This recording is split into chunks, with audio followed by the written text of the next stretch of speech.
Bangladesh top one and red Hawks দুই দল থেকেই তিনজন করে খেলোয়াড় একেবারে লক্ষ্য করা যাচ্ছে। মাহফুজ মাত্র নেমেছেন, মাহফুজ মাত্র এসেছেন। এইবার 4v3 তারাও রয়েছেন টিম তবে রাইট নাও রেড হকস ইনফিনিটির প্রত্যেকটা প্লেয়ারকে ধরে ধরে চার্জ করছে।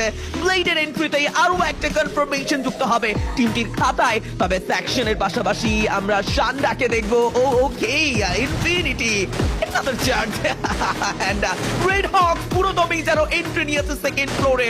পুরো ইনফিনিটি তাদের সেই চমৎকার কালমিনেশনটাকে হারালো।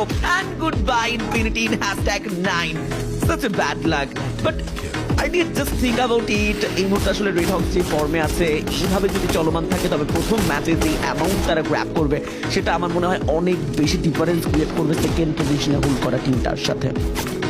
একেবারে এখনো পর্যন্ত যেভাবে এগিয়ে যাচ্ছে তাদের ওভারঅল পারফরমেন্স দেখে ঠিক সেইটা মনে হবার কথাই, কারণ তাদেরকে এখনো পর্যন্ত দমানোর মতো তেমন কোনো দল কিন্তু সামনে পড়েনি। যেই দলকেই তারা সামনে পেয়েছেন সবার সাথে ফাইট ইনিশিয়েট করে সেই দলকে তারা এলিমিনেট করেছেন।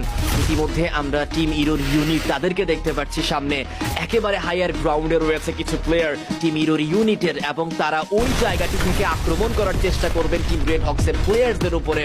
রিফ্লেক্ট দেন রেক্সা, তার পাশাপাশি সূর্য 29 তিনজন খেলোয়াড় গ্রিভিয়ার্ডের সাইডে বর্তমানে হোল্ড করছে। লঞ্চ প্যাড ব্যবহার করে বিডি টপ ওয়ানের প্লেয়াররা অবজারভেটরির সাইডে চলে গিয়েছে। আমরা বলতেই পারি যে যেই জায়গাতে বর্তমানে বিডি